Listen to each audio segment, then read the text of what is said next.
Hello and welcome. It is Eric Erickson here, the Eric Erickson Show across the state of Georgia. Thank you for joining me this morning as the public impeachment has begun. What a spectacle yesterday. The phone number, if you want to be a part of the program, 877-97-ERIC, 877-973-7425.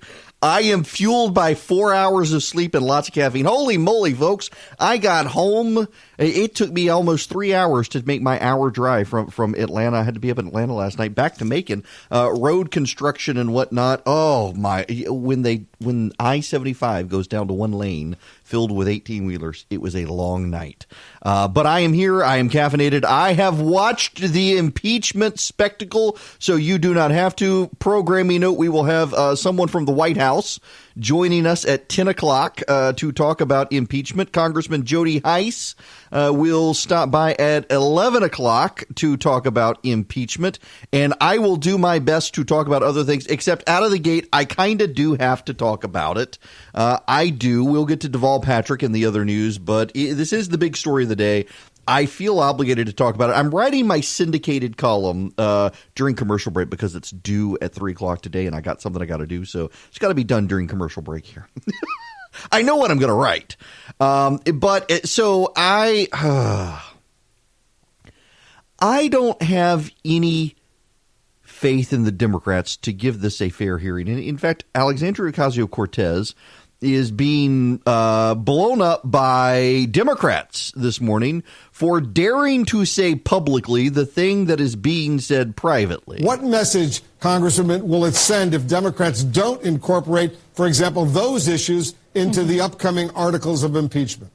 Well, I think many of those considerations will be taken up by the Judiciary Committee when all of this evidence is brought forth. So we'll see. I personally do believe that the president has engaged in flagrant violations of the Emoluments Clause. I'm concerned that we would allow this corruption to continue. But at the end of the day, we have to be able to come together as a caucus. And if it is this Ukrainian allegation that is what brings the caucus together, then I think we have to run with however we unify the House. And so while I believe personally that we should be pursuing and investigating quite flagrant abuses of the Emoluments Clause, even reporting as recently as the suspicious stops at Trump properties, even in congressional delegations, or rather in foreign trips. I think that all of this is game for investigation, but we also need to move quite quickly because we're talking about the potential compromise of the 2020 elections. And so this is not just about something that has occurred. This is about preventing a potentially disastrous outcome from occurring next year. A potentially disastrous outcome from occurring next year. Okay. So his reelection is a potentially disastrous outcome next year, and so they've got to use impeachment to stop him. Y'all, I don't have any belief that there will be fairness. I don't have any belief that there will be fairness in the process from the Democrats. I don't have really any belief that the media will be fair in its coverage. The media began talking about impeachment the day after Donald Trump was elected. Not even sworn into office. They were already talking about it. I don't have faith in the media. So much of the media is outraged by everything the president does that, they've been broken by the president. I just, so I got up this morning. I was so tired when I got up this morning, and I went in. I haven't shaved in several days, and I should have. And then yesterday I decided I needed to shave, and the power was out. I couldn't shave in the dark, slice my face this way and that. So I got up this morning and I went to shave, and I shaved, and I'm staring in the mirror, getting the shaving cream. I headed off to church on Sunday, and my kid says, "What's on your ear?" It was shaving cream. Yeah, I've become one of those people who walks out the door. I'm not even 45 and I'm leaving the shaving cream on my ears. Good Lord. So I shave and I'm looking at it like, my goodness gracious. I've got Andy Rooney eyebrows. When did this happen? I got to start pulling eyebrows. I mean, it was like poison ivy growing all over. Good Lord. The Rapunzel, let down your hair. How about an eyebrow? It was crazy. And that made me start thinking of Andy Rooney. We need a crotchety old person on TV to rail on just how bad the media's becoming. I thought, I'm becoming that person. And again, I'm not even 45, but I feel like I could spend the entire show yelling about the media coverage. I mean, the media is positively salivating over the idea of getting the president, and they've been doing that for a while. There's no pretense of fairness here. They are fully in on the Democratic side. The fact that they refuse to expose the whistleblower, who has no right to anonymity, by the way. Even under the whistleblower statute, he has no right to anonymity. And the media, they do not care that he coordinated with Adam Schiff's office. They do not care about it.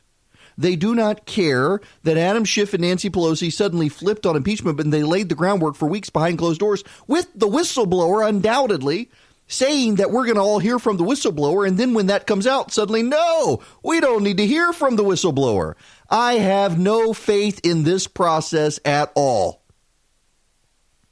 And you know what else? I don't have any faith in the president either on this. It's not a coup. I mean, that is the stupidest talking point from the Republican Party right now, and I'm sorry if that offends you. There is no coup. If there is a coup, it is the least successful coup on the planet, and these people are incompetent idiots, and you should be totally okay with them because they have unsuccessfully removed the president from office, and they're not going to get it through the Senate. This is not a coup. It is a constitutional process. If this is a coup, Republicans engaged in a multi-year coup of Bill Clinton and failed at that too. Sorry for the Dr. Seuss rhyming. This isn't a coup. And that's just a dumb talking point, and it annoys me. Oh, it's a coup. They're trying to get the president. No, they're partisan opponents, and this is what they do. It's what Republicans do, too. The difference is that the Democrats have the media, and so they're always able to get a bigger head of steam behind their efforts because the media plays it up as if it's legitimate. But it's not a coup. It's a political process, one that will die in the Senate, and that's why I think we just need to let the voters deal with this. I fundamentally think we should just let the voters handle this process. Because, I mean, whose mind is going to be made up? Whose mind is going to be made up by this? I don't know anybody whose mind is going to be made up by this. And, you know, here's the problem, man. On the presidential front, if the president's asking Ukraine to dig up dirt on a political opponent, that's really bad. Do you want a Democrat doing that to a Republican? No, you don't. You do not. And you could have been this one there. They're already doing it. The amount of rationalization by Republicans to get Donald Trump out of this mess. They're already doing it. They've done it. They did it. They're going to do it. Donald Trump should be able to do it. It's payback. It's fair. It's fair because they did it too. This one bite at the apple because they got a bite at the apple. No, it is. If it's wrong, it's wrong. And two wrongs don't make a right. We're not in grade school. We're not on the kindergarten playground. He and me, the I and him. And if the president gets reelected and he's not accountable to the voters again, what the heck does he do if he's suddenly liberated? I got real concerns about that. And I'm voting for the guy. Good Lord. Compared to Elizabeth Warren, she's on TV now running attacks on billionaires. I want to be a billionaire. Never going to happen, but I can aspire. I feel stuck. What a gross time in American politics. We've got a president, and let's just be real here. He wanted to dig up dirt because he did want to hurt the Bidens. And I think that's a problem. And if this had come up last year, I probably would be in favor of impeachment. But the more I've thought about it, we're less than a year from the election. The election is a political process, too. Let's just let the voters deal with this next year. Let the Democrats make it as a big campaign issue. But I got to tell you, here's the Democrats' fear. This is why they're all excited about Duval Patrick coming out today and announcing he's going to run. They're starting to get scared of Elizabeth Warren and Bernie Sanders gaining traction, particularly Elizabeth Warren, because they know the voters are going to reject her agenda. They know the voters are going to hate her agenda. They know that if Elizabeth Warren is the Democratic nominee, that Donald Trump will probably get reelected. And that's why Alexandria Ocasio-Cortez is all out there about we got to do this now. We got to stop the president. If I'm in a situation and I've got one of these wackadoo Democrats running against President Trump, despite all of my concerns about the president, I'm thinking, I probably need to go with him again. And there are a lot of people out there who feel the same way. Is it just me, or does anybody else feel held hostage by politics right now? And I'm somebody who comes on this program all the time and says we shouldn't be so focused on politics. But at some point, you do have to show up and vote. And what are your options? A bunch of socialist Democrats who want to destroy the economy and stop anybody from ever being able to be successful without punishing them for being successful, or a guy who calls the president of a foreign country and says, hey, why don't you look into this 2016 thing? And by the way, while you're at it, check out this Biden stuff too.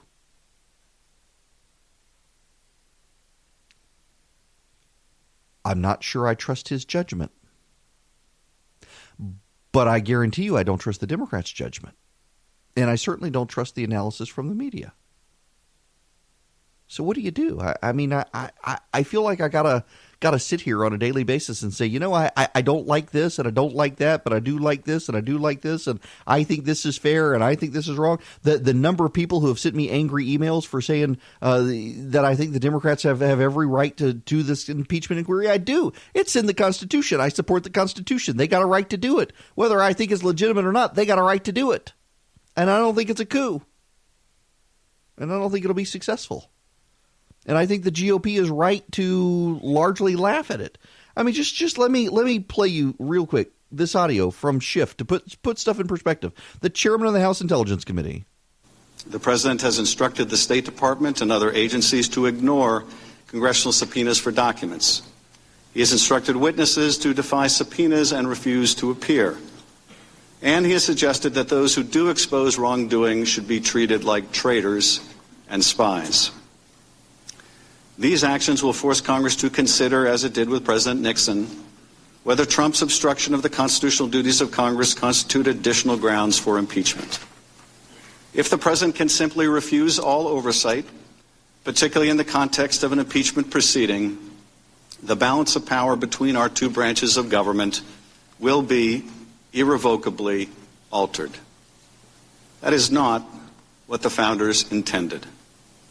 And the prospects for further corruption and abuse of power in this administration or any other will be exponentially increased. This is what we believe the testimony will show, both as to the president's conduct and as to his obstruction of Congress. Keep in mind, good phrase there, this is what we believe the evidence will show. Now listen to this. Look, I'm reserving judgment on the ultimate questions once the testimony is complete about what should follow from this. What are the consequences? It is certainly the case that the founders were deeply concerned that a president of the United States one day may be elected to office that would put his or her interests above the country, that would sacrifice our national security either to get a political or personal favor or owing to some foreign influence. So the facts that have come to light are very much what the founders had in mind, I think, when they provided a remedy. So we're going to have to make that decision. I'm not prejudging it. I'm not prejudging it. I'm not prejudging it. I'm going to keep an open mind. You just heard the man say he thinks the president committed impeachable crimes, and that's where the evidence is going to lead. And now he said, I'm going to keep an open mind on this. You can't trust the process. It's a foregone conclusion of what's going to happen. And the Democrats have made no effort, none, at a bipartisan process. A big difference between then, during the Nixon impeachment process, and even the Bill Clinton impeachment process, and now, is that at that time, you had bipartisan support for this kind of inquiry to begin. Right now, you don't have any bipartisan support. You just have Democrats. All the Republicans voted against beginning this. And that's a problem. And, honestly, the Democrats and the media have been wanting impeachment since the man got elected. I'm not even an overwhelming fan of the guy. I didn't vote for him in 2016. I'll probably I'm sure I'll wind up voting for him in 2020, given the way the Democrats are going. I'm not happy about it. But what's the alternative? Pence would be great. Listen, I should be supporting impeachment. That would give me Mike Pence. Mike Pence is a longtime friend of mine. I adore Mike Pence. I adore his wife. They are real prayer warriors for my wife. I love the guy. But this whole process is absurd. The media coverage is absurd. The president's behavior is absurd. The whole thing is absurd. We are held hostage by the absurdity of American politics these days, and there seems to be no escape from it. I have a hard time treating any of it seriously, though. And I don't know that any of you should treat it very seriously either. No, it's not a coup, but yes, it is politics. And yesterday, it seemed like the prevailing angst of the diplomats who testified was that they don't like the direction the president is taking the country. Not that he did something wrong, but that they don't like the way they think it's wrong the direction he's headed the country in. And that's not a diplomat's place to decide. That's the place of the elected leader of the United States of America. Just because they don't like it, just because the Democrats don't like it, win a freaking election. And that's why I think let the voters deal with this. Hey, one more thing on impeachment. And again, in the next hour, we'll have somebody from the White House joining us. And in the 11 o'clock hour, Jody Hice is going to join us. But NBC News is getting torn up by an analysis from Jonathan Allen. Jonathan Allen, by the way, was a partisan Democrat who worked for a bunch of left-wing sites, went to work for Debbie Wasserman Schultz, left the Politico, went to work for her, went back to Politico, then joined the left-wing site Vox, and is now at NBC. Funny, that career path, but he's getting torn up for this analysis. I'll just read you the tweet summation of it. The first two witnesses called Wednesday testified to President Trump's scheme, but lacked the pizzazz necessary to capture public attention. Yep. How dare him say they lacked pizzazz? These were studious people. Blah blah blah blah blah blah blah blah blah. Yeah. He's right. I mean, he is right, y'all. Who watched that? Who watched that? It's amazing. It's amazing. And the media is so convinced that they've got him. The Democrats are so convinced they've got him, and they're not. And you know what's going to happen is they're going to be increasingly embittered by this stuff. They are. I got to move on from, though. Honestly, I feel like Tucker Carlson. Tucker Carlson is largely avoiding covering impeachment, and I think he's right to do so because it's not going to happen. It's just a waste of time. The Democrats have given up on persuading Republicans. This is all kabuki theater designed to get them headlines as they head into the political season. But Mitch McConnell is announcing they may prolong the Senate impeachment trial. Now, if you weren't here yesterday, let me hang on a second. Let me do this again. Democratic primaries, 2020 primaries, 20. Yes, here we go. I should have pulled this up earlier, but I just had this moment of genius that I should have done this. Occasionally, I have these moments of genius.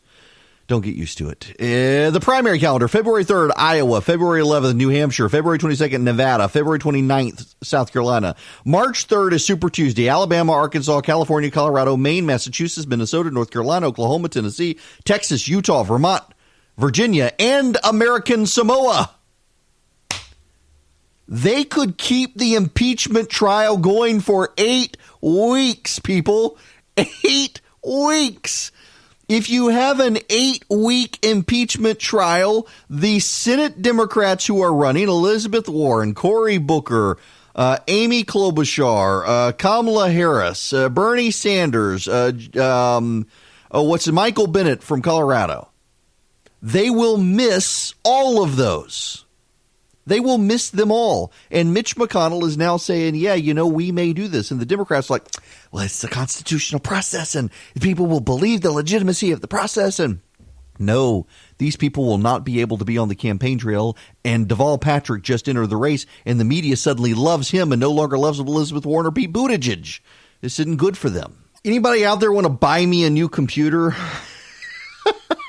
Apple just came out with their new 16-inch laptop, and they've gone back to their old keyboard. Hallelujah and praise the Lord. I am a huge Mac cultist. I will admit that. I will completely admit that. And I have been really, really aggravated by their laptops in the last couple of years. In fact, I bought a late 2017, I guess, MacBook Pro, and the keyboard broke. And the only way to get it fixed was to ship it off to Apple.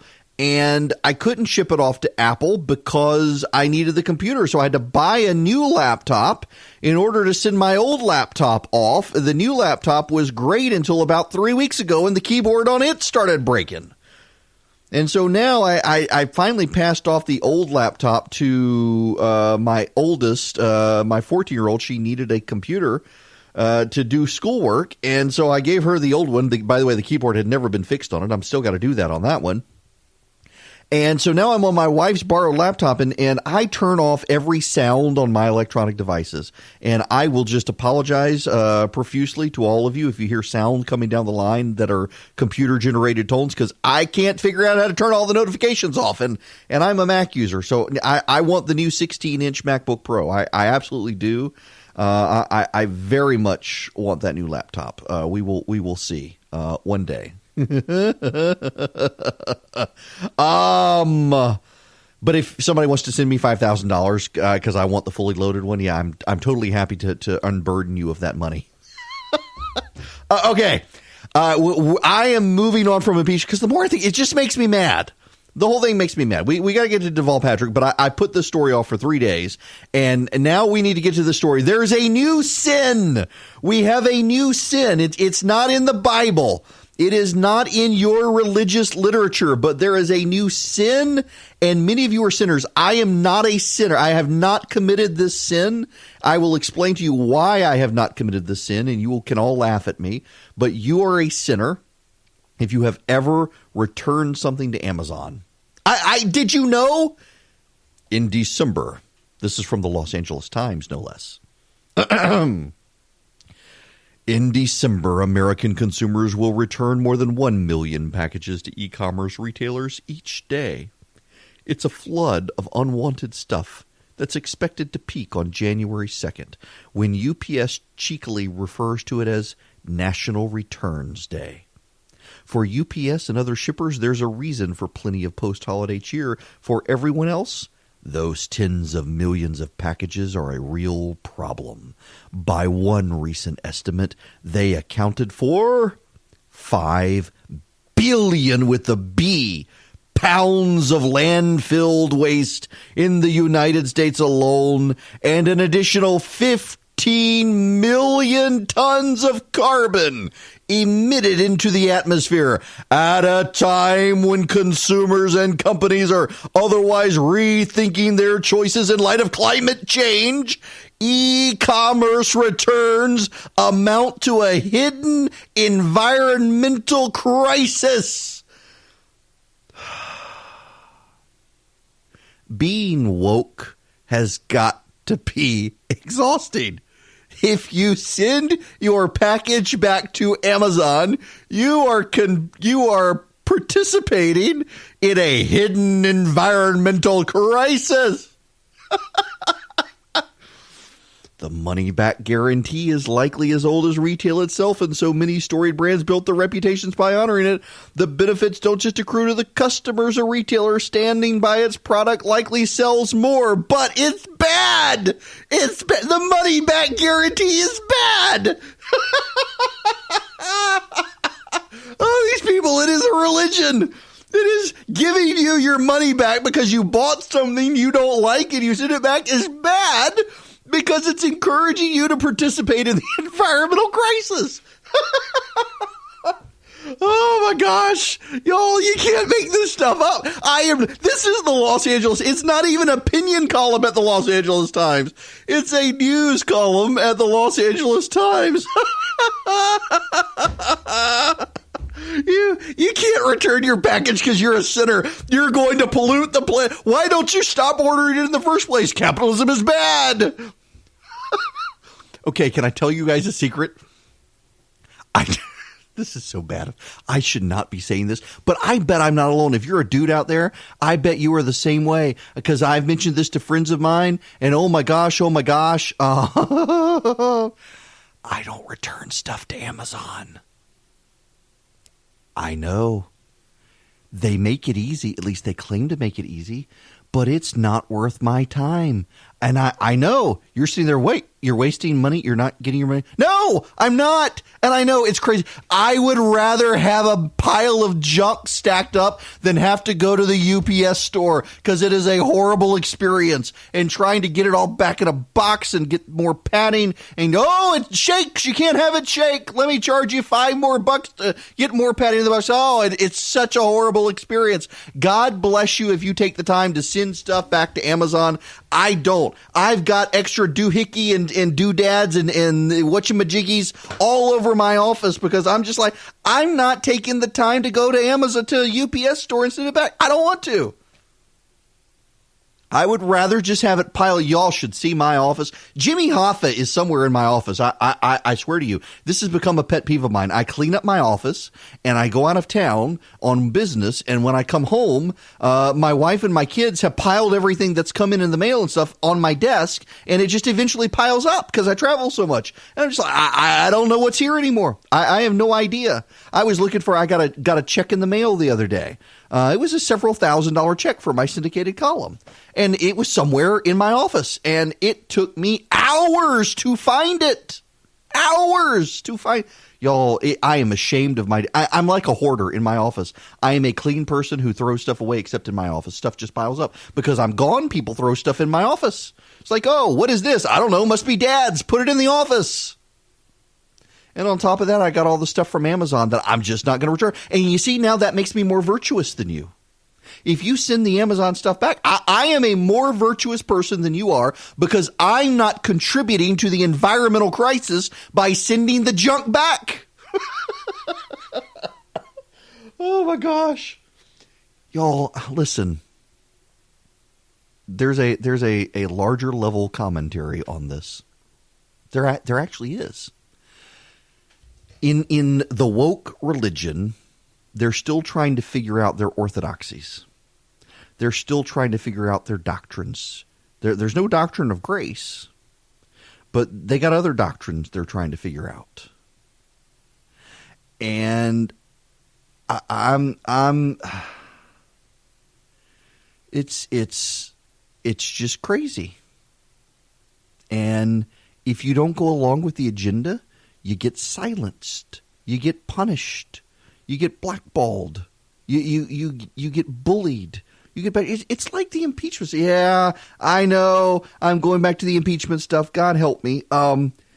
If I see people on social media who, if you don't agree with them line for line on impeachment, you're bad. You're a bad person. You're an idiot. You're stupid. How can you not agree with me on this? Y'all, I got my own opinions. I'm sorry. And you don't have to share my opinion. That is totally fine. You know, if you want to call in and talk about it, that's fine. 877-973-7425. I'm happy to hear from you. Agree with me or not, I'm totally okay with it. But this whole nonsensical idea in wokeness in particular, in the woke religion of the day, that if you don't comply with the left on all of their woke ideas and comply with the left on their vision of what is right for the world and their ideas on transgenderism and gay marriage and social justice, that somehow you need to be silenced. I swear to you, one of the reasons that I have stuck with seminary for so long is I feel like one day that's going to be the only place left where I can go have a job as in a pulpit somewhere. Where at least I have some level of protection to say the things that need to be said. But I honestly view part of my job these days in radio is not just to give you the news and hopefully keep you somewhat entertained. It's to be able to say the things that you believe but you can't say because the entire world seems to be conspiring against all of us to yell at us to make us shut up. And you're not alone. It is amazing, and this is particularly bad on the left. It really is particularly bad on the left, where they want you to be silent, and then they want you to feel like you are isolated and alone. See, you're not allowed to have a view that deviates from them, and if you have a view that deviates from them, you need to keep your mouth shut. And if you don't keep your mouth shut, you are committing some heretical act against them. And if they can keep you shut, and this is what you've got to understand, this is the most important thing. Understand this. They really don't care about you. They don't. They don't care about you sending packages back to Amazon. They care about your kids or grandkids. That's who they care about. See, they've given up on you. You can't teach an old dog new tricks. But your kids, they're coming for your kids. And they want your kids to believe this stuff. They want your kids to be woke. And they want to silence you so that your kids don't have competition. They don't have competition for your kids. They keep you shut up. Your kids think, no, well, nobody believes this stuff. I guess they're right. That's why it's so important. And you know, so I wrote a book a couple of years ago. I had a near-death experience, and I wrote a book for my kids, If I Should Die Before You Wake. These are the things I want my kids to know. Life lessons from a father to a child. You can Google it. Maybe I should start giving out free copies on the show. One of the things I said is that it is a goal of the world to isolate people of faith in particular and make them feel alone and make them feel no one agrees with them, so that you can begin to make them believe that they're wrong. Their ideas are wrong. Their ideas are outmoded, and they need to get with the times. And in particular, the world wants to do this to you to not affect you, but to affect your children. And so it's incumbent on you as a parent, it's incumbent on me as a parent, to surround my children with people who share my values so that they see we're not alone, that we're not isolated, that we're not fringe. The world wants that so much. The left wants that so much. The bullying from the woke religion is so much about that, making you feel isolated so that you feel alone, so that you feel an oddball, because people do want to conform. My goodness. I saw, I think it was a New Yorker cartoon recently, of the Individualist Society of America. We don't conform. Here's a book. Read it. See how to stand out like us. Something like that. The whole joke being that all the people who say they don't conform to society, that they conform to society. They look just like society. How many rugged individualists who stand out from society and want to be distinct and unique go out and get pretty much the same style of tattoo? How many of the hipsters who all want to stand out and want to be distinct and unique go out and they all wear the same flannel shirt? You know what's so hilarious about it? There was a story a while back. I think it was before I started the show, and maybe it was in July. Bloomberg, I think it was Bloomberg. Bloomberg did a story on how in hipster circles and among millennials, there is a real drive to stand out and be unique. And as they engage in this pattern of behavior of trying to stand out and being unique, what actually happens is they look more and more like all the other people around them, all the other hipster millennials. They all wear their red checked flannel shirts, and they all get their big piercings in their ears and their sleeve tattoos and on to try to stand out and make themselves look unique, and get their Warby Parker glasses and their curated artisan jeans from the same website and on. And what was so funny is they used a picture, and some guy threatened to sue them. Some hipster millennial threatened to sue them for using his image for their story, and it wasn't him. That's the punchline. It wasn't this guy. In a story about how hipster millennials try to be unique and in the process wind up looking exactly like all the other hipster millennials, here comes a hipster millennial, sees a picture on the website related to the story and wants to sue because he says, they're using my image. That's me. And it wasn't him. Oh, and let's not forget the beards, the Jesus beards. They all got the Jesus beards too. With 3-day-old crumbs from their marijuana brownie. This drive to stand out and be unique and you look like everyone else is just, it's not a new phenomenon, but now when you couple it with woke politics, it is a drive to come for your children, to make you shut up, to make your kids think you're deviant and weird for having traditional views and behaviors and thoughts and loving Jesus and all that. And they're coming for your kids. And they keep adding sins to the book. And the latest sin is if you return your package to Amazon, you're destroying the environment. You're contributing to a hidden environmental crisis by returning it. And the larger thing here is this is all about sabotaging capitalism. It's all about sabotaging success. It is an undercurrent within wokeness right now that believes that capitalism is bad. We need a command and control economy to be able to deal with the crises of our day, including global warming, climate change, or whatever you want to call it. And so all the energy is poured into subverting what they call the traditional paradigms. Capitalism, conservatism, Christianity. And the way they do it by subverting it is they define deviancy as normal and normal as deviant. Archbishop Chaput from Philadelphia sometimes says the evil preaches tolerance until it's dominant, and then it seeks to silence good. That's the phase we're in right now, the silencing good phase.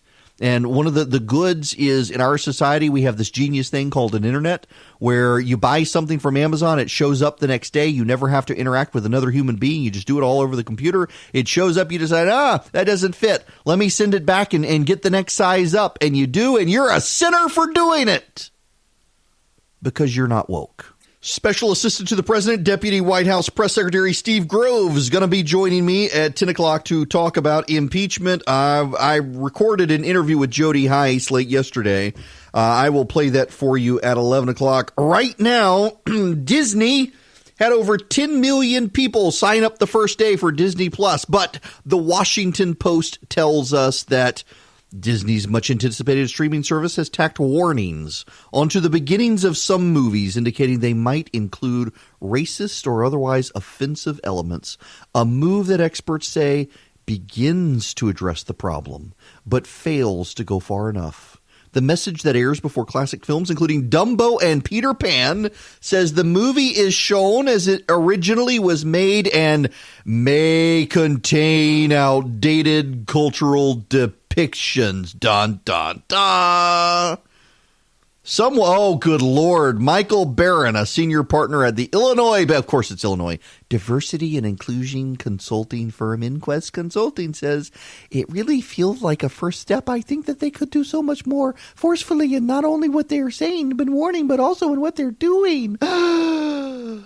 Disney frequently has come under fire for characters that promote racist stereotypes. The crows in Dumbo encapsulated stereotypes of African Americans. One bird is named Jim Crow. In 1967's The Jungle Book, critics say the monkeys portrayed black people as foolish and criminal. The curlish hyenas in The Lion King could represent racial minorities who live on the wrong side of the tracks. Disney Plus's warnings that elements of certain films may be outdated is an apolitical and passive way of acknowledging society's cultural dialogue about racism and diversity, and that some movies are bound to be criticized, says a University of Virginia professor of media and American studies. What's this? Others have criticized Disney Plus for not being direct about what the content warnings are referring to. Oh, good Lord. So Warner Brothers has started doing this to Looney Tunes. The cartoons you're about to see are products of their time. They may depict some of the ethnic and racial prejudices that were commonplace in American society. These depictions were wrong then, and they're wrong today, but by God, go watch it. Oh, and this is they should include more. Oh, wait. This is problematic. Do you know one of the movies where there's no warning? There is no warning on Aladdin. Aladdin has no warning. Why should it have a warning? Says the diversity trainer. The warning should apply to Aladdin because the film has problematic representations of gender and sexuality. I can't cuss on radio, can I? Oh, my goodness gracious. Wow.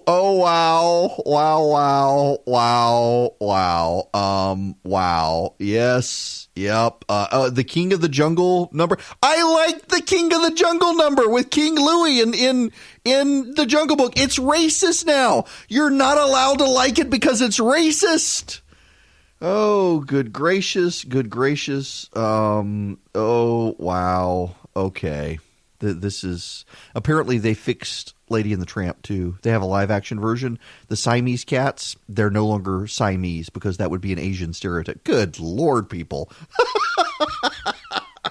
Over 100 million people have had their personal information stolen in data breaches. Social security numbers, contact details, credit scores, so much more, all taken from Capital One customers. There's a good chance you were affected. These kinds of attacks are getting more frequent and more severe. And it's not just Capital One. Equifax, Facebook, eBay, Uber, PlayStation, Yahoo, they've all had leaked password issues, credit card issues, bank number issues. In fact, I had to get a new debit card last week. It just showed up at the house with a note saying one of the online vendors had information compromised. And so you need to use something like ExpressVPN to help ignore this stuff. You can't control how big corporations mishandle your data. You need to understand that. But you can protect yourself. ExpressVPN is an app for your computer and phone. It encrypts and secures your data. If a breach can happen to Capital One, it can happen to you. Now, you don't want to go online without ExpressVPN. And if you care about your privacy and safety, you really need ExpressVPN. It connects with just a click. It's lightning fast. It costs less than $7 a month.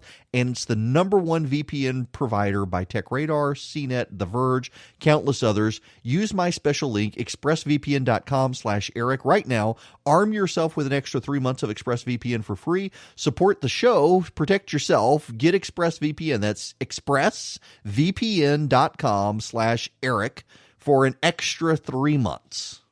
From the North Georgia mountains to the Florida line, from the Chattahoochee to the Atlantic coast, it is Eric Erickson covering the entire state of Georgia now. I have news on that front coming soon. Glad to have you with me this morning. If you want to be a part of the program, 877-97-ERIC, 877-973-7425. Joining me from Washington, D.C. is Steve Groves, the Special Assistant to the President, Deputy White House Press Secretary. How are you, Steve? I'm doing just fine this morning. How are you doing? I'm doing great. So I watched this thing yesterday. And sorry. It seems to me that there are some careerists who don't like the direction the president has taken the country and have decided that he should be impeached because they don't like his policy positions that he was elected to carry out.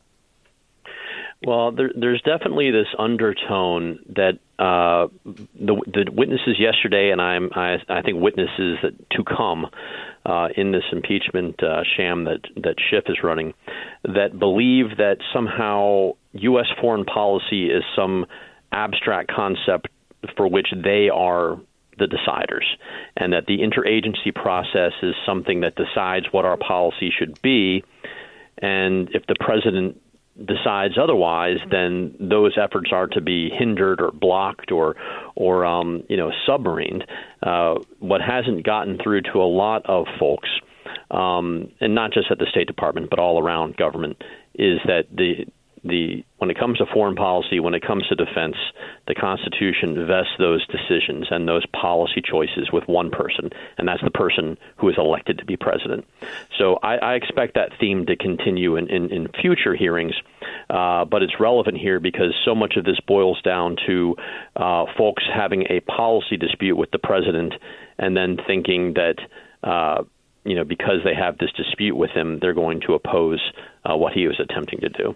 I saw someone from the Washington Free Beacon circulate a New York Times article from 1983 that State Department employees were leaking and grumbling about George Shultz because Ronald Reagan had decided that we were going to abandon Carter-era policies of essentially mutually assured destruction and containment with the Soviet Union and instead challenged the Soviet Union. And that was bad, and we should not do what Ronald Reagan wanted. And I have a great deal of respect for Bill Taylor and his service, but I listened yesterday, and I think 9 out of every 10 words was about how we have this longstanding policy with Ukraine, and we need to keep this policy. And it's not his choice; he wasn't elected.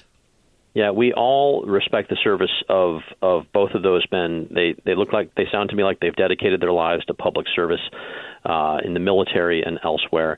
But I think it's just something about the human condition that after doing something for decades, you start to believe that the system and the process and the positions that have been taken in the past somehow are the only positions that can be taken going forward. I think as a human being, you take ownership over those policies. And then when someone comes in who's a disruptor to that, like the president is, who has very different ideas about some of these sacred cows, just the way that people had different ideas in the 1983 State Department with George Shultz and against Ronald Reagan and the Soviet Union. That disruption, it unsettles them, and they're not quite sure what to do other than resist.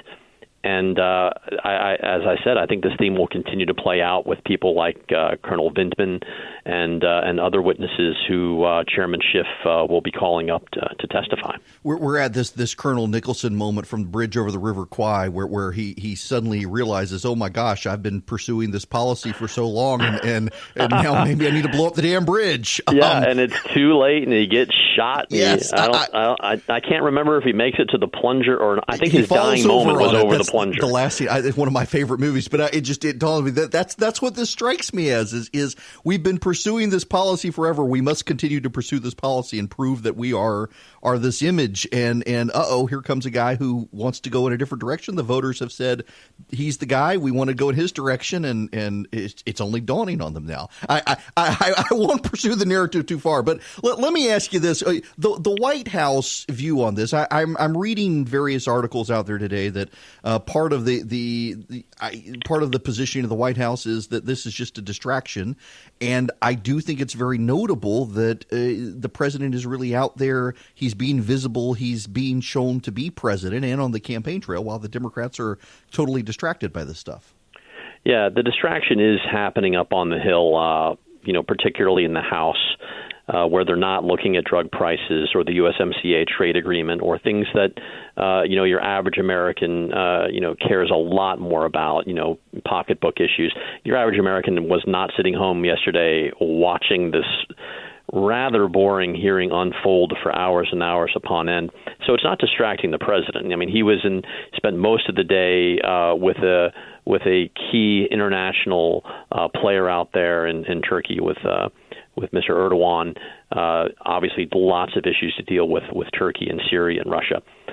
So he's not distracted by this. He's aware that it's going on. He gets briefed on what's going on, but the White House is going to continue to operate, and the federal government, the executive branch, is going to continue to operate. We're not going to be distracted in any significant way by this. We have to monitor it and do our jobs, but the president's going to keep on leading. Well, I don't want to take up too much more of your time, but I do.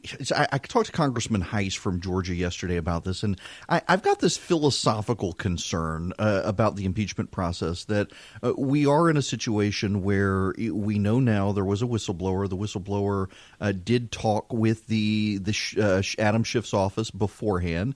There are allegations of partisan bias here. And if we extract your boss out of the equation, just the president of the United States, States. It seems to me, because of what the Democrats are doing, we are rapidly, and anonymous as well out there, we're rapidly moving to a point where no president will be able to trust holdovers from prior administrations, and no president will be able to trust that people within the intelligence and law enforcement communities of the federal government are not trying to sabotage their presidencies when they have a policy disagreement with the president. And I'm actually really troubled by that more than anything else, that we seem to be undermining the ability of the president of the United States to trust those around him to give him competent advice.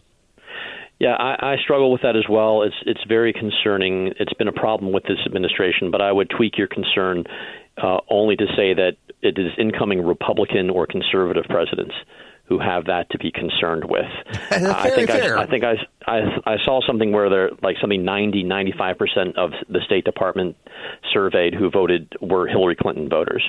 So if she takes over a presidency, she has a great deal less to worry about over at the State Department than a Donald Trump taking over. So I'm not a deep state conspiracy theorist, but apropos to the issues that we were talking about earlier in the call, there are people who believe that this is the process, this is the interagency, this is our policy. And if you say otherwise, then there's not something wrong with me, there's something wrong with you. And those people and those types of that mindset, I believe, is much more amenable to Democratic presidents coming in and who are not going to disrupt that. Yeah, that is a very Donald Trump is a disruptor, and he's a conservative, and these are the type of battles that we have to fight in order to advance his agenda for the American people.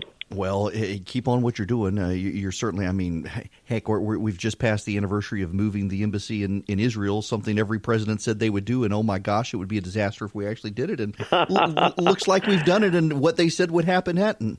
Yeah, just like Reagan confronted the Soviets, and everyone thought that was a World War III thing, and he was crazy and destruction of the planet. And you know what? Things turned out okay. They did. Steve Groves, thanks very much for stopping by this morning. Good luck having to deal with this week. Thanks for having me on. Absolutely. Steve Groves, Deputy White House Press Secretary, Special Assistant to the President of the United States. I've not actually talked to I may have talked to him one time before.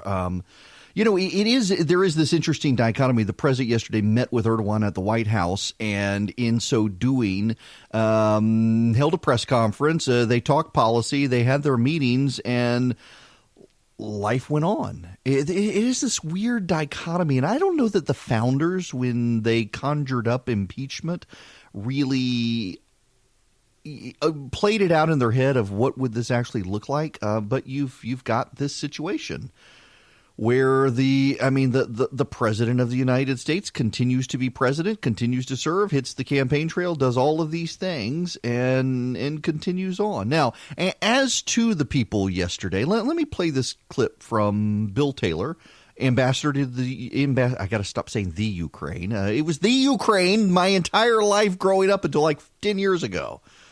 Force a habit. Here's Bill Taylor. These two investigations that would benefit Donald Trump's reelection. Is that what you understood the facts to be? Mr. Goldman, what I can do here for you today is tell you what I heard from people. And in this case, it was what I heard from Ambassador Sondland. He described conditions for the security assistance and the White House meeting in those terms. That is, that were dependent upon, conditioned on pursuing these investigations. Pursuing these investigations. And you know what he said? It was a Burisma investigation, not a Joe Biden investigation. I got to tell you, one of the best lines of the day, I think, came from Jim Jordan in his conversation with Bill Taylor. And then what you have in front of you is an addendum that Mr. Sondland made to his testimony that we got a couple weeks ago. It says, Declaration of Ambassador Gordon Sondland. I, Gordon Sondland, do hereby swear and affirm as follows. I want you to look at point number 2, bullet point number 2, second sentence. Ambassador Taylor recalls that Mr. Morrison told Ambassador Taylor that I told Mr. Morrison that I conveyed this message to Mr. Yarmak on September 1st, 2019 in connection with Vice President Pence's visit to Warsaw and a meeting with President Zelensky. Now, this is his clarification. Let me read it one more time. Ambassador Taylor recalls that Mr. Morrison told Ambassador Taylor that I told Mr. Morrison that I conveyed this message to Mr. Yarmak on September 1st, 2019 in connection with Vice President Pence's visit to Warsaw and a meeting with President Zelensky. We got 6 people having 4 conversations in one sentence, and you just told me this is where you got your clear understanding.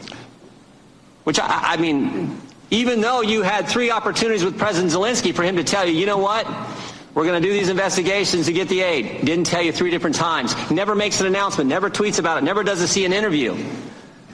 Ambassador, you weren't on the call, were you? You didn't listen on President Trump's call and President Zelensky's call? I did not. You've never talked with Chief of Staff Mulvaney? I never did. You never met the president? That's correct. You had 3 meetings again with Zelensky and it didn't come up. And then he goes on to say, I've seen church prayer chain emails that were easier to follow than this. It was such a great line. Even Bill Taylor, Jim Jordan calls him out as the Democrat star witness, and Taylor just starts laughing and nodding along. Listen, here's the thing, and I'm glad Steve Groves didn't want to go there in beating up Bill Taylor. Bill Taylor is a career servant of this United States. He served honorably distinguished himself in the military, went into the foreign service, has been repeatedly over the years sent to Ukraine by George W. Bush, by Barack Obama, by Donald Trump. He has served every president going back to Ronald Reagan. He has served them ably, with distinction, honorably. He is a big advocate, was a big advocate of Reagan's policy on taking out the Soviet Union. He was a big advocate of propping up Ukraine. He believes in supporting Ukraine. He does not like the direction the president wants to take it. He was very clear. I mean, we listened to some of his opening statement on the program yesterday. He's very, very concerned with public policy towards Ukraine. And I get it. I totally get it. But I'm not sure it's impeachable. By the way, so one of the things that Taylor said yesterday that was new is that one of his aides, after he testified in private, he learned one of his aides overheard the president and Gordon Sondland talking. They were in a restaurant. The aide and Gordon Sondland were in a restaurant, and Gordon Sondland called the president from his cell phone to have a conversation with the president. Now, of course, the Democrats are making a big deal about this, that violates all social security protocols, calling the president on a cell phone. Big no-no. Sondland should have known better. Sondland's going to be a fall guy here, by the way. Giuliani and Sondland just have to be fall guys. But that the aide could overhear the president talking on the phone, and the president was talking about the investigations and where the investigation's happening. There are a lot of Republicans who have come out today, and they're questioning this account. How could this aide in a restaurant hear the president of the United States on the cell phone? I have personal experience. It was the end of school. It was May. My wife, there is a great pizza place in Macon, Georgia, Ingleside Village Pizza. If you ever go to Macon, where we live, Ingleside Village Pizza is just the greatest pizza place ever. And it's just the atmosphere, everything, the people, it's just wonderful. Best breadsticks in America. If you love breadsticks, you need to go to Ingleside Village Pizza. And we're sitting there. We had a school performance with the kids that night, an end-of-the-year concert. We're starving, and we just decided, you know what? We all want pizza. We don't want fast food. Let's go to Ingleside. So we go to Ingleside. It's 9 o'clock at night. And we're sitting there at a booth, and it is after 9 o'clock, and an unknown number calls my cell phone. And listen, if it's after 9 o'clock and an unknown number is calling my phone, it is important. And so I show my wife, she nods, I answer the phone. It is the President of the United States calling me directly. Normally when President Trump calls me, was Madeline, his former assistant. She's now gone. But someone would call and say, is this Eric Erickson? I'd say yes, or usually I answer the phone and say, this is Eric. And they say, Mr. Erickson, this is Madeline from the White House. Please hold for the President of the United States. And he comes on the phone. But nope, this was straight up. I answer the phone, and it was the president. He actually yeah, I actually answered the phone and said, this is Eric. It's your favorite president. That's how he announced himself. Oh, crap. So I get up and leave the day. Everybody could hear. I mean, he was loud on the phone. We were in a restaurant and the people in the next booth could hear. So yes, I heard that story from Bill Taylor's aide. They're at a restaurant and the president was so loud on the phone that everybody could hear. He could hear. It's like, I've been there in a restaurant when it happened. So yes, that story, totally plausible that happened. Just a funny anecdote in this impeachment farce. So I've been promising to send you guys out I got a problem. I intend to send out the recipes. If you want to join the recipe list, text recipe to 33777, and I promise I will send you the recipe. But I mentioned earlier, I'm on my wife's laptop because my laptop keyboard broke, and Apple. I had to send it off to Apple to get the keyboard replaced, and I can't get into the email program on my wife's laptop. Yeah. So when I get my laptop back, which should be tomorrow, allegedly will be tomorrow. Please, Jesus, Lord in heaven, bring me my precious laptop back to me. I miss my precious laptop. Unless one of you wants to buy me the 16-incher. I am totally down for that. I've got to win the lottery. But I can't send the recipe. I'm totally locked out of my email program. Oh, all the passwords sync over. That's one of the great things about Apple is the keychain passwords, that everything syncs. So I fired up the new computer. I put in my Apple ID and everything syncs over. But apparently the MailChimp password was not there, and I can't remember what it is. So hopefully tomorrow I'll be able to send it out. Okay. We got other stuff we need to talk about. The next hour, Congressman Jody Hice. I interviewed him late yesterday, and I want to play for you his interview. He actually was up there yesterday. Arby's is under attack. Arby's, the roast beef sandwich company, they're under attack. Why is Arby's under attack? Because an Arby's in Minnesota put up a sign that said only well-behaved children are welcome in their store. That's right. A mother of 3 walked into the Elk River, Minnesota Arby's for dinner with her family last week when she came face to face with the notice. Only well-behaved children who can keep their food on their trays and their bottoms on their seats are welcome. If you can't do this, you will be asked to leave. Thanks. And she was outraged. I was shocked, she said, to find a sign like that. It's a fast food restaurant, not something with white tablecloths. It's supposed to be family-oriented. It is family-oriented. It's a good family-oriented place, not a bad family-oriented place. I have a toddler. I wasn't sure if I was going to be getting messages. I was going to have to leave it all. What was my roast beef sandwich? It was bad. Y'all, the ability of people to run to the media and complain to get clicks on articles is destroying the country. Who cares about the sign? She wasn't thrown out of the restaurant. She had no problem. Good grief. Can I use you guys as a confession booth? I'm not Catholic, mind you. I go to a PCA church. I grew up Southern Baptist, so I should be able to have just my one-on-one on my knees confessional time with the Lord Almighty.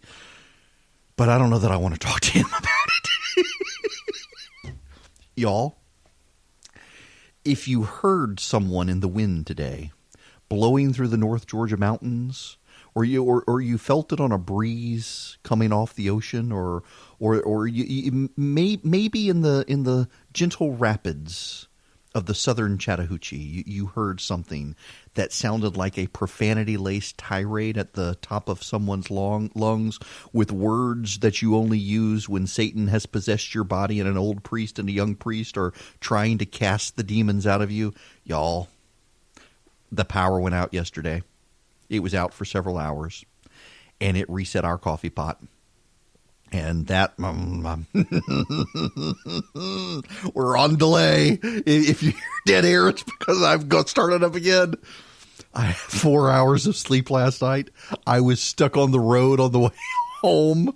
And I got up this morning. I had a cup of coffee. I get in the shower. I decided I would wait. I would push the limits of my ability to get into the home studio in time, but I would take a shower. It would be mostly a cold shower to really wake me up, and then I would get coffee, and I went into the kitchen, and the coffee pot, because the power was out yesterday, had reset and turned off after 2 hours, and it should turn off after 4 hours. So it had been off since 8 o'clock. It is 8:50 a.m. Our house is so cold, the coffee is already cold. I said words in the house, all alone, with no one here, and 2 hours later, I still feel guilty. It was a terrible meltdown. I mean, y'all, I don't use word language like that on a regular basis. Oh my Lord, I was so mad this morning at the stupid coffee pot. All I needed was caffeine, and it was depriving me of caffeine because of the stupid power outage yesterday. It was bad. I feel the need to confess to you all I'm not a perfect human being, and this morning, well, my tongue got away from me. The book of James. I need to go read the book of James. It was bad. It was ugly. Oh, I was so mad. I was so mad at that coffee pot. If I could have murdered the coffee, except I would have deprived myself of the coffee I needed. So, I mean, literally, we're 10 minutes from air, and I'm scrambling in the kitchen to make more coffee so I can have hot coffee, because I don't like cold coffee. I don't understand which person came up with the idea of pouring coffee over ice cubes. It's disgusting. I don't understand. Starbucks makes so much money off of you people. You know, so our I can't even talk. I haven't had enough caffeine this morning. Our flagship station, WGAU in Athens, just down the road from it, there's a Starbucks, and every time I go into the station, I go down the road to the Starbucks, and like every Starbucks, there is a line around the Starbucks. The drive-through at the Starbucks backs up. And Starbucks is possibly the worst coffee ever invented by humanity. Starbucks coffee is garbage. It tastes like burned road tar. And yet, if you're desperate for coffee, that's where you have to go. And I talk to people all the time. They're like, oh, I don't get the coffee. I get the caramel mocha latte macchiato with the spritz of whipped cream. No, why? Just get coffee, but get good coffee. Go to a coffee roaster. It's one of the things with the rise of craft beer breweries in Georgia. I am actually starting to see the bearded hipsters who are trying to be unique and distinguish themselves in ways from all the other bearded hipsters wearing the same flannel shirts from the same locations are now doing coffee roasting. That's the new hip thing. Instead of doing the craft beer from your Bible study, you do the roast coffee beans, and I think it's brilliant. I get beer and coffee from hipsters. It's wonderful. And there are so many good coffee roasters. There's this one over in Decatur, outside of Atlanta, and near the DeKalb Farmers Market, called Radio Roasters. It's incredible. My wife and I get coffee every week from this place called Mustache Coffee. Yeah, you can tell it's a hipster joint just in the name, can't you? Mustache Coffee. They're out in California somewhere. We used to get coffee from, what's the famous one out in California? Blue Bottle Coffee or something like that. We were getting coffee from a place that got bought by that place. And all their coffee beans were fruity flavored. Y'all, I'm sorry. I don't want my coffee to taste with hints of strawberry or peach. I hate peaches and I hate strawberries. I don't want fruit for breakfast. I don't want fruit anytime. I'll eat an apple if I'm constipated, and that's about it. I don't want fruit. Maybe a banana if I got leg cramps. I don't like fruit. And I don't want my coffee to taste like fruit either. And all these hipster coffee joints, they want to roast their beans to make it, you're tasting strawberry in your coffee. Why would I want to do that? I just want to taste coffee. I like the coffee that tastes more like the caramels and the chocolates, which you can get. You can get the flavor profile. And so I gave up on the company because I just didn't want crap coffee. It's bad enough to go to Starbucks. I certainly didn't want fruity flavored coffee from a bunch of hipsters in California. So I went to other hipsters in California who their coffees they're not burned roast. They're not dark roast. They're not even really super medium roast. They're a lighter roast. And you can, I don't understand these sommelier people, the wine people. Oh, I can taste the terroir of Burgundy and the hints of the oak char and the sweetness of the grape and a slight hint of velvet that a dog has licked. I mean, wine is gross anyway. It's the one thing Jesus got wrong in the Bible is he should have turned water into whiskey instead of wine. I hate grapes, but I don't do that with stuff. I don't understand how you can taste this. Except, there are some coffees where I've discovered that you can, kind of does taste caramelly or kind of does taste like a garbage strawberry. I got a buddy of mine who comes over once in a while. He works with me, Philip. He's listening right now, and he'll come over and bring me a cigar to try. He's like, the other night it was creamy. This cigar tastes creamy. What is this? It tastes like I'm putting smoke on my tongue from something that was burning. I don't understand. What is creamy? I don't do that, but with the coffee I can. And I know Starbucks is road tar, and I never understand why when I go to Athens there's a line around every Starbucks. When you go to Atlanta, anywhere, there's a line around the Starbucks. Go find you a small roaster who roasts beans. This Mustache Coffee place, I'll have to get a link and do the text message. It's actually really good. Every week they send us a bag of beans. They roast it on a Tuesday. They ship it on a Wednesday. We get it on a Thursday. We have super fresh coffee beans on Friday morning, and it lasts us for the next week until we get the next bag. It's wonderful stuff. I cannot just believe I did an entire thing on coffee beans, but here we have it this morning. It's because I am punch drunk tired from being stuck on the road all night and didn't have a coffee pot this morning. We need to go to paper ballots now. We'll breathe. So paper ballots have been, we've got the new electronic voting machines in Georgia, and the paper ballots are spit out of the machines. You haven't probably used them yet. You go to your election location and you will be confronted with a giant touchscreen, just like the old machines. Except in addition now, you will get a roll of paper thermal printer attached to it, and you will print out the paper receipt that shows who you voted for. It doesn't show who you are, but does show your vote. So you can look at it and make sure the computer accurately tabulated your vote for the people you wanted. Because there's been this conspiracy theory, thanks Sarah Riggs Amico, that the machines are screwing up and they're not actually counting the vote for the right person. So the state decided, we're going to print out a paper receipt, so you'll be able to have a paper receipt and you'll submit the paper receipt. And they decided, let's do a test. Let us handle the election, and then we're going to recount. Several counties tried out. Paulding County was one. A couple counties in South Georgia. One up in North Georgia tried the electronic voting machines. They were somewhere up near Rome that did, too. And you print out the paper receipt. They took the paper receipts, and they did a recount. And guess what? The paper ballot recount in Georgia matched the electronic vote. Number for number, vote for vote, the paper ballot matched the electronic ballot. And so the Secretary of State's office says, hallelujah, praise the Lord, look at that. The paper ballots and the electronic ballots, they work synchronously. Is that a word? They work together. And they're accurate. The one's accurate. The other's accurate. They're both accurate. Hallelujah. We got an accurate count. And do you know the Democrats aren't happy about this? Of course they're not happy about it. They want absolute paper ballots. You can't stuff the ballot box with an electronic voting device. So you got to just go back to paper ballots. When I was in the college Republicans here in the state, there was a case in Fulton County where the Republicans were starting to get an edge. Remember, Karen Handel chaired the Fulton County Commission. There was a time when Republicans actually had a pretty dominant position on the Fulton County Commission, and there was this famous story where the ballot watchers were following the cars to the Board of Elections in Fulton County, and it was paper ballots at the time, and the people who were following, the Republicans who were following to make sure ballot integrity maintained, a garbage truck pulled out and blocked their path. And they got to the Board of Elections, and they were separated from the ballots, from the cars carrying the ballots. They got to the Board of Elections, and the ballot boxes weren't there. The people hadn't showed up. They got there late, and yet the people who were carrying the ballots somehow got there later. And guess, obviously, their ballots were heavily Democratic all of a sudden. These sorts of things have happened. It's not pervasive. It doesn't happen a lot, but electronic voting machines have a great deal to do with stamping out ballot stuffing. Ballot stuffing is – listen, I'm from Louisiana. I know about rigging elections.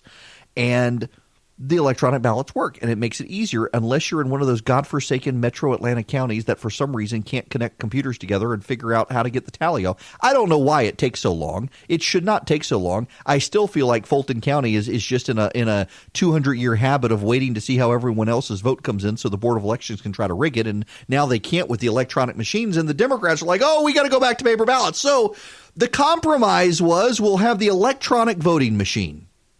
And the new electronic voting machine will also have a printout, and the printout will show you who you voted for so you can have confidence in the machine. And do you know what the claim is now? Well, it's possible to hack the machine so that your printout shows you what you see on the screen, and what you see on the screen is what you put in, but that the computer actually casts a vote for someone else, and you never know it and you never see it. And so we need a paper ballot. That is their excuse. That the electronic voting machine, coupled with the printout, paper receipt printout, can still cause someone to hack the machine and change your vote, and you never see it. And this is their excuse for they want paper. By the way, the Secretary of State's office is investigating two of the chief opponents to these machines. They say it is partisan payback, but the Secretary of State's office is saying, no, actually, we got complaints from people at the election. Two of the big opponents of these electronic machines were at local polling places, and they were going into areas that, you go vote. There are areas where you as a voter aren't allowed to go.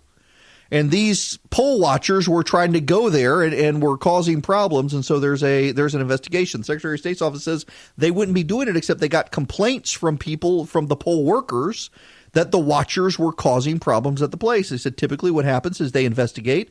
They send something to the Board of Elections, and the Board of Elections just sends them a letter and says, don't do it again. But these people are trying to make a mountain out of a molehill. Oh, we're being persecuted by Brad Raffensperger. No, just stay out of the way. Yeah, Charlie just sent me a note. He said, remember the magical box of ballots found in the trunk of a car that got Al Franken across the finish line? Yes, it happens. It does happen. It's not overwhelmingly pervasive, but it certainly can happen. And electronic voting, now the Democrats, to try to get back to being able to stuff ballot boxes, said, oh, well, the Russians could hack these machines and we'd never even know. There are all sorts of fear scenarios that you can come up with to try to undermine the election. And right now, it's hilarious to me to watch the Democrats upset with Matt Bevin for refusing to concede in Kentucky to the new governor, Andy Beshear. And he's just doing what Stacey Abrams did. And now the Democrats are, Republicans, they can't admit that they lost an election. They always do this, undermining the electoral process. What a bunch of hypocrites. What a bunch of hypocrites. These people, they will say or do anything to get elected. And you know the reality? A lot of Republicans are the same way. In Georgia, however, the Republicans are in charge, so it's the Democrats casting aspersions on the electronic voting machines. And that's unfortunate because the machines actually really are good machines, and the machines actually really do help people with disabilities and the elderly. The elderly do not want to hold a pencil in a bubble. Disabled people do not want to do the same thing either. They can stand in front of a screen. They can get the font size blown up big so they can see it if they have sight problems. It is very easy to direct their finger to touch the screen as opposed to holding a pen or pencil to scribble in a bubble. And somehow the Democrats don't want old people or the disabled to have an easy time voting. They should reconsider their opposition. The governor of Georgia, Brian Kemp, is going to close the Senate application process here in the next couple of weeks. It was announced around Thanksgiving. He's going to shut it down. I think the Monday of Thanksgiving week. No more applications for the Senate. They got enough. He's going to make a decision. I have no insider knowledge on this. What I have been told is that the governor very much would like to find someone who doesn't fit the standard mold, not mole. They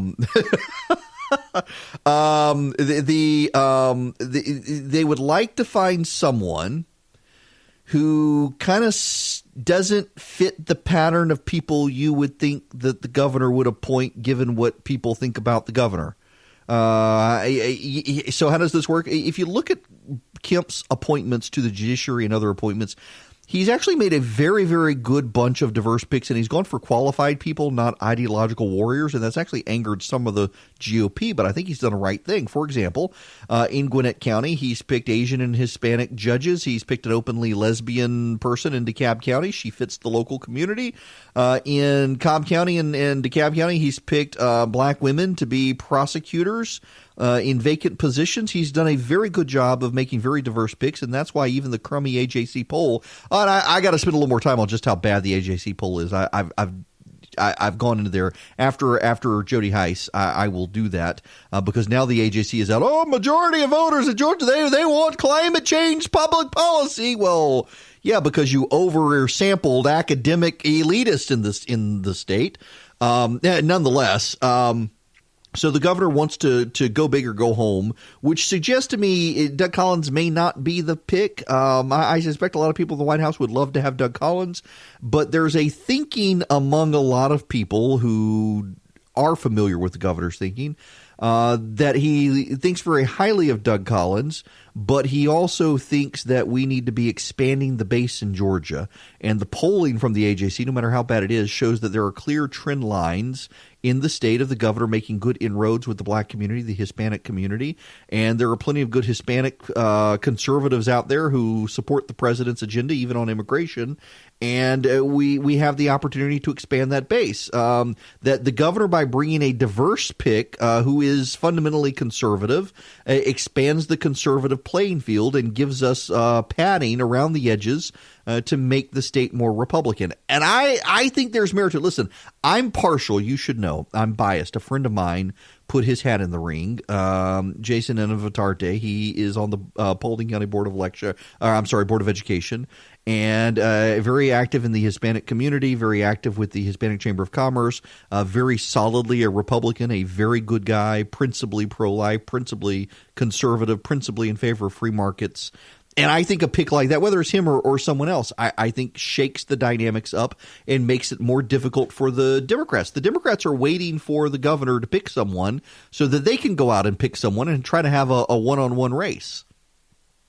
And the governor understands this, and picking someone who completely discombobulates the Democrats is probably the way to go.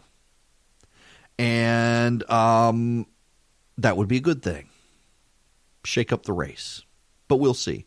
The polling is closed. Now, let me mention this AJC polling because I'm seeing them do this. It's my pet peeve with the media, and I don't mean disrespect to the AJC. In full disclosure here, my evening show, the parent company of the radio station that I'm on in Atlanta, that employs me and pays me. I don't make money off this show yet. We'll get some advertisers eventually, but I'm funding this one out of my own pocket. That show's what pays the bills, and it's owned by Cox, and Cox also owns the AJC. My flagship station in Athens is a Cox Media Group station. But the AJC, God bless them, they're falling into my pet peeve, and that is they're conducting a poll, and then they're doing news stories based on their own polling. And their own polling turns out to be deeply flawed, and so they're generating a bunch of voters in Georgia want stories when, no, you oversampled and undersampled badly. And so it's not what voters in Georgia want, it's what the people who took your poll want. And I think that's cheap journalism. And again, I don't mean to disparage the AJC, which is owned by the parent company that controls my life. There are good people at the AJC, but I have routine criticisms of the media when they do this. They take a poll, no matter how badly sampled the poll is. They then spend a week doing news stories based on their badly sampled poll. And I can tell you the AJC polling was badly sampled. And the reason I can tell you that is because they sampled about 26% of people in the poll had college or had graduate studies, and Georgia, only 10% of the people in the state have graduate studies. Only 41% of the people in their poll voted for President Trump in 2016 when he actually garnered 50% of the polling in Georgia. And even some of the columnists at the AJC are suggesting rather openly on social media, in fact, that their polling sample was a bit off. And so to see story after story after story based on a polling sample that even some of their own reporters and pundits are acknowledging is somewhat off, I think just it's what the media does, and it's what I wish they wouldn't do. But there is information we can garner even from that sample, and we should consider that information, which we will do when we come back. Y'all, I got a sponsor this week I am so excited about. I've actually been waiting for this news because I'm a subscriber to their English publication. The Spectator is coming to the United States. The Spectator is the longest running magazine in the English language. It's been published in the UK since, it's like 191 years, and now it's getting ready. It's going to do an American edition. It's launching, it started, I guess, last month in print. It's going to be delivered monthly. The U.S. edition is going to be just like the U.K. magazine. If you know anything about The Spectator, it's brilliant. It's fearless, very honest, and very conservative. Doesn't mince words when it comes to conservatism, and it's tremendous. I highly, highly encourage you to get it. It's going to have Christopher Buckley, P.J. O'Rourke, Christopher Caldwell, Toby Young, Roger Scruton, so many more. You'll get British humor as well, which I grew up with overseas. I am a huge fan of The Spectator. Literally, I'm not just saying this because they're a sponsor. I didn't even know they were going to sponsor. I'm so excited. I love The Spectator. You can check it out. Go to spectator.us/subscribe. That's spectator.us/subscribe, and then use offer code ERICK, ERICK. You'll get a free trial. Do it. You will love The Spectator. It is so great to finally have their voice here in the United States. It is the final hour of the show. I am highly caffeinated. We will see what happens this hour. Oh, sleep-deprived and highly caffeinated, a terrible combination. Welcome. It's Eric Erickson here across the state of Georgia. The phone number, 877-97-ERIC, 877-973-7425. Them's the numbers if you want to call in. Last evening, I sat down with Congressman Jody Hice to discuss with him the impeachment situation. He was an observer yesterday. I wanted to bring you guys my interview with Congressman Hice. Also, keep his family in your prayers, please. His father has passed away, and there have been a couple of deaths in his family, and he's such a good guy. His whole family, they're just tremendous people. I feel for him right now. And just keep them in your prayers, please. And here now, Congressman Jody Hice. We need to move back to impeachment. A lot happened today. One of the people who was witnessing it all is Congressman Jody Hice, who's joining me. Welcome. How are you? I'm doing great, Eric. Good to talk to you. So what did you think about today?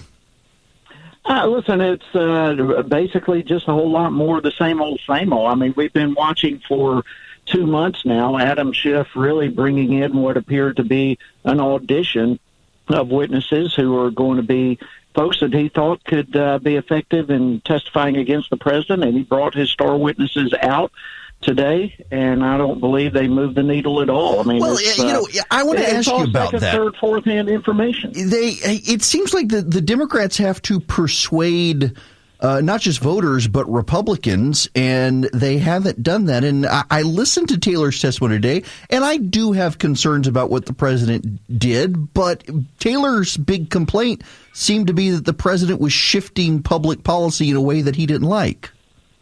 Yeah, it's a policy issue, and you don't impeach a president because you don't like his policy. But you're exactly right. What the Democrats have to do, is to provide evidence of the accusations that they're bringing, and that's what they lack. If you want to see what happened, you need look no further than the transcript itself. And you see in the transcript there was no quid pro quo, there was no pressure, and President Zelensky on multiple occasions now has testified to that as well. In fact, they didn't even realize there was money being held up. How do you have a quid pro quo when the folks on the other end are not even aware that money is being withheld temporarily? And the Democrats have to prove otherwise, and they're nowhere close to doing that. In fact, one of the highlights to me, Eric, that came out today when I believe it was Ratcliffe from Texas asked them specifically, what is the impeachable offense?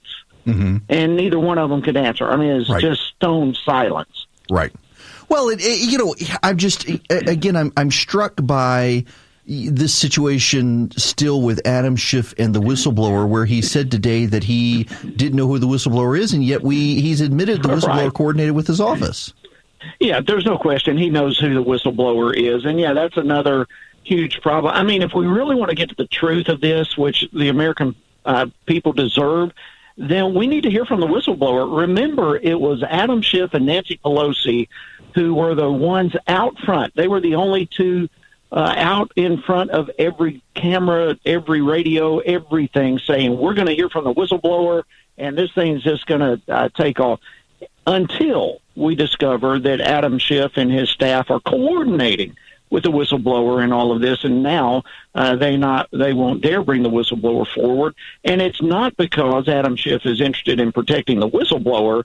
He's interested in protecting his own hide from what's going to come about when the American people see just how they were coordinating with this individual to begin with. So, Congressman, I'm in the camp that the whistleblower statute does not apply to the President of the United States and blowing the whistle on the President, particularly when there's a policy dispute at large.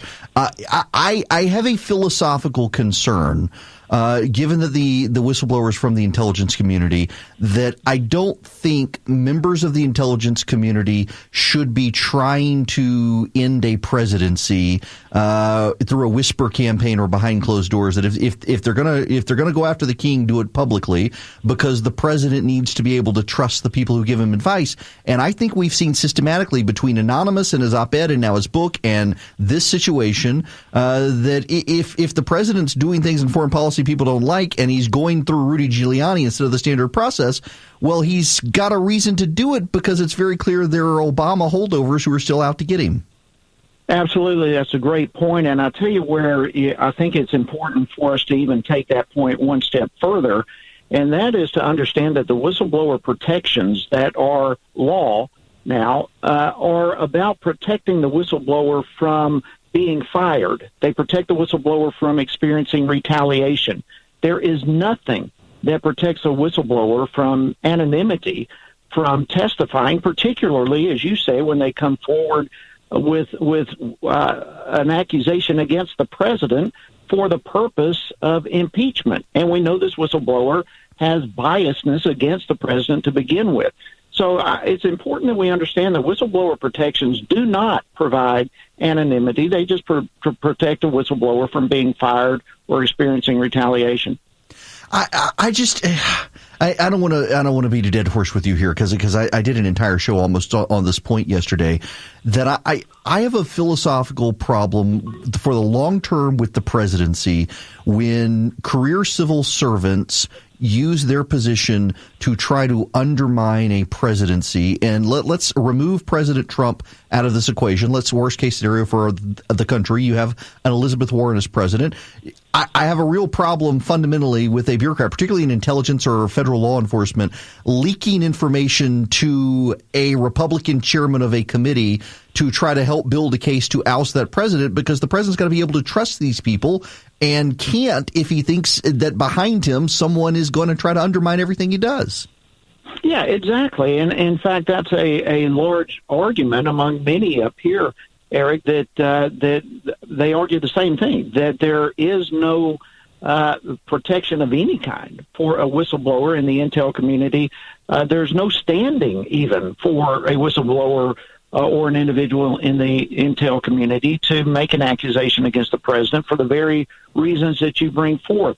So there are a lot of problems with this, a lot of gaping holes, and it's for that reason that I think we need to know who this whistleblower is, not only to deal with the issue at hand now, but to prevent this type of thing from occurring in the future from someone who, in this case, the whistleblower, we know, has a bias against the president. We also know that they don't like his policies, so they're going to try to impeach him, and yet we're supposed to somehow not know who this individual is, and to allow them, intel community, to go after the president is just wrong. Now, last question for you is, as we're out of time, what do you see moving forward with the process?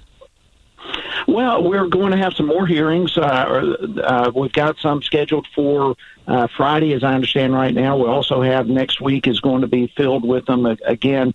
So the Democrats are going to continue pushing this. I frankly don't see it going anywhere It's all political theater. And again, the Democrats have to produce evidence, and they're not doing any of that, not anywhere close. In fact, the further we go with this, the more gaping holes are revealed. We weren't 20 minutes into it today, and we all watched Schiff start changing the rules, even of what can be asked. He sees himself as the prosecutor, as the jury, as the counsel to the witness, all of this stuff. I mean, it is the Schiff show, and I think the American people are going to see through it. Yeah, they are. Well, listen, thank you very much for stopping by, and God bless you for having to put up with it, because I wouldn't want to. Congressman Jody Hice. That was Congressman Jody Hice. Joined me yesterday, and yeah, y'all. So I'm writing my syndicated column. Maybe I should just sit here and read to you my column. I can proofread it. I can kill two birds with one stone. Here we go. Impeachment is not a coup. Republicans have seized on the stupidest talking point to come out of one of the stupidest ages in American politics. Impeachment is a constitutional process the Democrats have every right to start, but the Senate Republicans have every right to reject this as partisan gamesmanship, too. Impeachment's not a coup. It's political. Republicans should treat it as political, and so should you. You'll have to excuse me if I'm not in favor of throwing the president out of office over a phone call that amounted to nothing. A year ago, I would have taken it more seriously, but we're less than a year from the election. Democrats are not making an effort to persuade. They're making a political show coordinated with the whistleblower and egged on by an American media that's been demanding impeachment since the president's inauguration. I got a hard time trusting the media to give a fair analysis on the subject.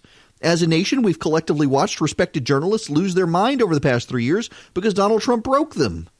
Firing Comey was going to end him. Bob Mueller was going to end him. The cabinet was going to exercise the 25th Amendment. The GOP would stand up to him. There would be one magic silver bullet that's Orange Man bad. Democrats have joined in with the media. Democratic holdovers from the Obama administration have ruthlessly leaked to try to undermine the president's agenda. Federal judges have had to continually be rebuked by the Supreme Court for unconstitutionally enjoining parts of the president's agenda. They've convinced themselves Russia stole the election, the president's illegitimate, so all attacks are fair game. Why should anyone take the impeachment process seriously when the process is led by these people and pontificated on by a press, both of which have had a multi-year agenda already to end this presidency? Concurrently, though, why should we have any faith the president won't do this again? Any president asking the foreign government to investigate a political rival is devastating for the integrity of our Republican processes. It does appear the president did this. It does appear the president sought help to undermine Joe Biden. He didn't care about the issue until Joe Biden became a Democratic presidential contender. Claiming Democrats did it to Trump with the Steele dossier doesn't excuse the president's behavior. What would a second term of this president look like when he no longer had to worry about voter accountability? But it is worth noting that no investigation happened. Ukraine got its money. The president was not benefited, even if he tried. Of all the behavior about which the Democrats could have probed the president, including the issue of steering business to his properties, they chose to build their entire impeachment inquiry over a single phone call that got the president nothing. The media nods along. Everyone who's smart, sophisticated, and concerned about the Constitution is supposed to nod along knowingly with furrowed eyebrows. But we're going to take out a president through impeachment over a single phone call that got him nothing? Even Bill Clinton was impeached for more than that. He lied under oath to harm the interests of an American citizen before a court of law. Yeah, the president's behavior was wrong, and I think we should concede the president's behavior was wrong. But we should also keep in mind he's behaved in this way because it's very clear Democrats have been trying to sabotage him since before he even got into office. The whistleblower himself is purported to be a partisan progressive activist. We know for certain he coordinated with Congressman Adam Schiff's office. We know Anonymous was or maybe still is embedded within the Trump White House working to undermine the president. We know from Anonymous other people are doing it as well, many of them holdovers from the Obama administration. We know from the Democrats' impeachment witnesses they're not just concerned about a quid pro quo. They're actually vehemently upset with the president for charting a new course in foreign policy, which is his right to do as president of the United States. So it's natural and understandable the president decided he had to rely on idiots like Rudy Giuliani to help steer foreign policy because he couldn't trust the people around him. No one's going to change their mind on this. The Democrats are making no effort to persuade people to change their mind. So instead of this impeachment process, which is a political process, maybe we should engage in another political process to remedy the situation. It's called elections. They matter. Let's wait and have one. There's one scheduled, as a matter of fact, in November, less than a year from now. We can settle this issue. Let the Democrats have their fishing expedition, find what they want, make campaign commercials about it, let the voters decide. There's a problem, though. Even with all of Orange Man bad problems, will the voters side with a party that wants to shut down their churches, take their guns away, in tax-exempt status for their nonprofit religious schools, wants to undermine their ability to be successful in the American economy, wants to punish them for being successful, wants to take away their health care plans? Well, will the American people decide Orange Man bad, but he's better than them? The Democrats behave like they think that's exactly what the voters will do. And that's not a problem for Donald Trump. That's a problem for the Democrats. And as much as they think the president is undermining our democracy and subverting our Constitution, the Democrats themselves want to undermine the voting public because they believe their elite know better than the average voter. All right. The phone number here, 877-97-ERIC, 877-973-7425. Happy to take your phone calls. The opposition research on Mike Bloomberg has begun. You know, billionaires bad. Where's the audio? I got the audio here. Elizabeth Warren, she is making a play to take out the billionaires of America, and Bloomberg's one of them, and so he's bad. When I've been talking about how we can make this country work better, not just for those at the top, I've noticed that billionaires go on TV and cry. Other billionaires encourage their billionaire buddies to jump into the race. I believe that what our election should be about is grassroots, how you build something all across New Hampshire, all across the country, and that we really shouldn't have elections that are about billionaires calling all the shots, whether they're reaching in their pockets to fund their own elections or whether they're counting on getting other people to run. For me, that's what's fun about being here right now on the ground in New Hampshire. Oh, yeah. Billionaires bad. Well, I'm suspecting that Elizabeth Warren dropped this opposition research on Mike Bloomberg. Headline: Michael Bloomberg has a history of demeaning comments about women. Subtitle: As he prepares a presidential run, Mr. Bloomberg's crude remarks are likely to draw scrutiny. His team issued a statement saying some of them were disrespectful and wrong. It is written by Michael Grinbaum of the New York Times. It was a cheeky birthday gift from a hard-charging boss, a 32-page book of one-liners compiled by colleagues at his company. The Portable Bloomberg, The Wit and Wisdom of Michael Bloomberg, presented in 1990 to the future mayor of New York City, even featured drawings of its namesake in gladiatorial barb. One remark attributed to Mr. Bloomberg went like this: if women wanted to be appreciated for their brains, they'd go to the library instead of Bloomingdale's. Another line, purportedly Mr. Bloomberg's sales pitch to his eponymous computer terminal, said the machine will do everything, including oral sex, although a cruder term was used. I guess, Mr. Bloomberg was quoted as saying, that puts a lot of you girls out of business. When the pamphlet resurfaced during Bloomberg's 2001 mayoral run, he dismissed the comments as borscht belt jokes and said he did not recall saying them. The storyline receded after the 9/11 terror attacks, and Mr. Bloomberg went on to win the election 3 times over. But the comments revealed a cruder side of Mr. Bloomberg, now 77. Oh, here we go. This is. Let's get into the big stuff. In 2012, the mayor, while admiring a woman at a party, urged 2 guests to look at the. Well, I'm not going to say the word on her, the ASS. Just last year, he cast doubts on the harassment allegations of Charlie Bloomberg, saying, I don't know how true all of this is. Oh, how terrible. He's done all sorts of things. He's loath to admit his fault. And, well, where's the lawsuit? Where's the lawsuit? Come on, where's the lawsuit? They want to make sure everybody knows he's surrounded with women. Blah, blah, blah, blah, blah. Here's the paragraph I was looking for. Are you ready for this? One lawsuit filed in 1997 accused Mr. Bloomberg of reacting poorly upon learning that an employee was pregnant. The employee alleged Mr. Bloomberg told her, "Kill it," referring to her baby, before grumbling about the number of pregnant women at his company. Mr. Bloomberg denied making the remark. The case was settled with no admission of guilt. In 2001, Mr. Bloomberg's staff said he passed a polygraph test concerning the comment. The results were not released. A class action lawsuit filed in 2007 alleged a pattern of discrimination at the company against pregnant employees and new mothers. It was dismissed by a federal judge for lack of evidence. Mr. Bloomberg, who once described his dating life as a divorced billionaire as a quote-unquote wet dream, was married for 18 years to Susan Brown, with whom he had 2 daughters. He has dated his current companion, Diane Taylor, since 2000. Some friends and colleagues of Mr. Bloomberg say his crude language developed during his upbringing in the 1950s, his college fraternity days at Johns Hopkins, and the 1970s machismo of the investment banking community, which was dominated by men. Generational differences, however, can be politically perilous. Oh, my goodness gracious. In a 1998 deposition, Bloomberg was asked about his threshold for believing a rape allegation. He says, "I guess an unimpeachable third-party witness." Oh, man, they're going to, in the Me Too era, they are going to tear up Mike Bloomberg for this. They're going to make him the Democrat Donald Trump that the Democrats have to stand up to. You notice they didn't do this to Tom Steyer. Tom Steyer, who has poured money into Democratic causes, they never did it to him.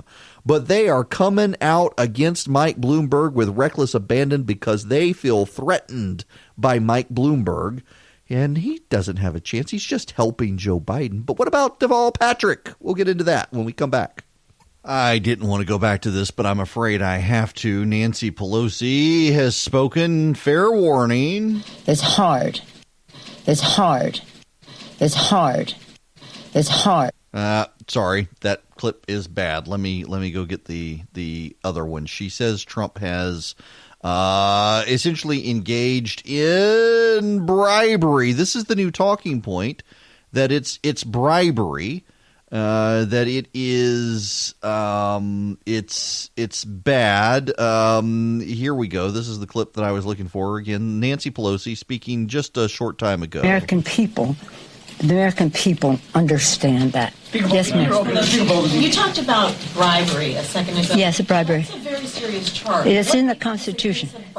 Well, you know, we talking Latin around here. E pluribus unum from anyone. Quid pro quo, bribery. And that is in the Constitution attached to the impeachment proceedings. So what was the bribe here? The bribe is to grant or withhold military assistance in return for a public statement of a fake investigation into the elections. So that's bribery. Yes. Could we be looking at an article of impeachment? Well, I don't know about that. We haven't even made a decision to impeach. That's what the inquiry is about. Oh, whatever. And when the committees decide that, and they will decide what the articles are. But I am saying that what is the president has admitted to and says it's perfect, I said it's perfectly wrong.